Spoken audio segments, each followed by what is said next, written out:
Hello bachcho, let's read this question. The question says an organic compound contains carbon 40%, hydrogen 13.33% and nitrogen 46.67%. Its empirical formula would be option A CHN, option B is C2H2N, option C is CH4N and option D is C3H7N. बच्चों इस question में हमें carbon, hydrogen और nitrogen का percentage दिया है किसी organic compound के अंदर और हमें बताना है उसका empirical formula. First of all बात करते हैं इस क्वेश्चन में हमारे की कंसेप्ट के बारे में।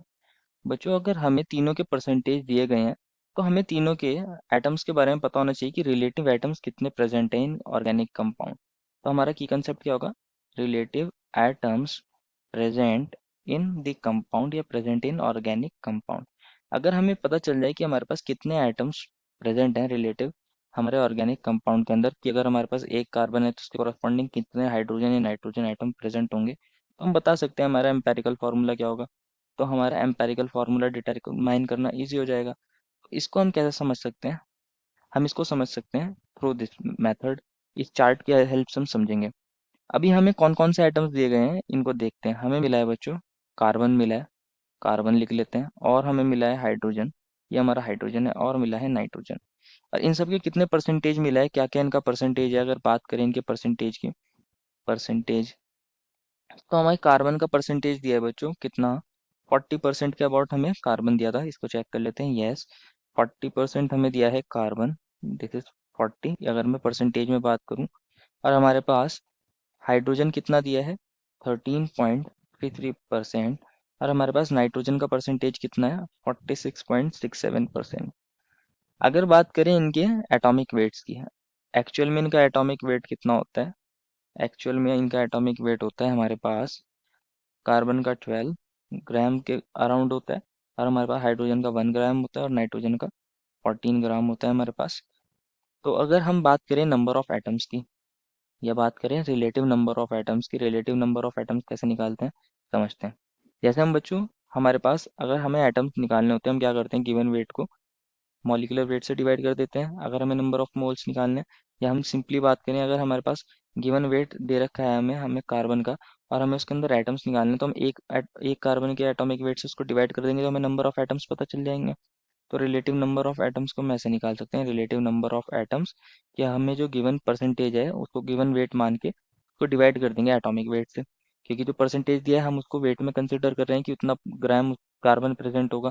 तो हम यहाँ किसको डिवाइड करेंगे? 40 को 12 से डिवाइड कर देंगे। इसी तरह 13.33 को 1 से डिवाइड करेंगे, और 46.67 को किससे डिवाइड करेंगे? 14 से।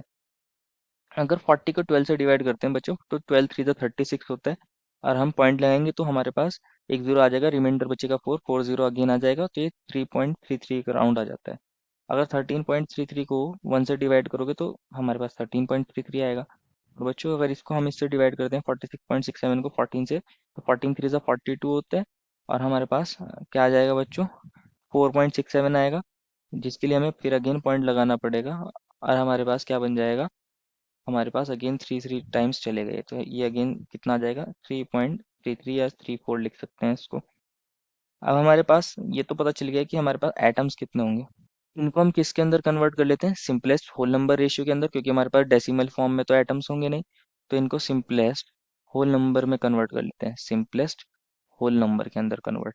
अब होल नंबर में कन्वर्ट करने के लिए हम क्या कर सकते हैं? इन तीनों को किसी ऐसी वैल्यू से डिवाइड कर सकते हैं जिससे डिवाइड करने के बाद ये तीनों हमारे होल नंबर्स के अंदर कन्वर्ट हो जाए। अगर मैं 3.33 को 3.33 से ही डिवाइड कर देता हूँ, सिमिलरली 13.33 को भी 3.33 से डिवाइड कर देता हूँ, और 3.34 को 3.33 से डिवाइड कर देता हूँ, तो फर्स्ट वाली की वैल्यू को डिवाइड करूंगा तो 1 आ जाएगा। सेकंड वाली हमारा 4 टाइम्स होता है 12, तो ये भी हमारा अराउंड कितना आ जाएगा? 4 के अराउंड आ जाएगा। और हमारे पास ये भी वैल्यू कितनी आ जाएगी? नियरली 1 ही आ जाएगी। तो हमारे पास सिंपलेस्ट होल नंबर रेशियो बन गया कि हमारे पास कार्बन एक एटम हो सकता है, हाइड्रोजन के 4 एटम्स हो सकते हैं, और नाइट्रोजन का एक एटम। तो हमारे पास एम्पेरिकल फॉर्मूला क्या बन जाएगा? अगर मैं एम्पेरिकल फार्मूला की बात करूं कि हमारे पास कार्बन का एटम एक हो, हाइड्रोजन 4 और नाइट्रोजन एक हो, एम्पेरिकल फार्मूला हमारा बन जाएगा CH4N।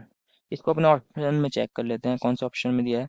ऑप्शन नंबर सी में दिया है, देखो final answer is option number C. I hope you understood it well and best of luck.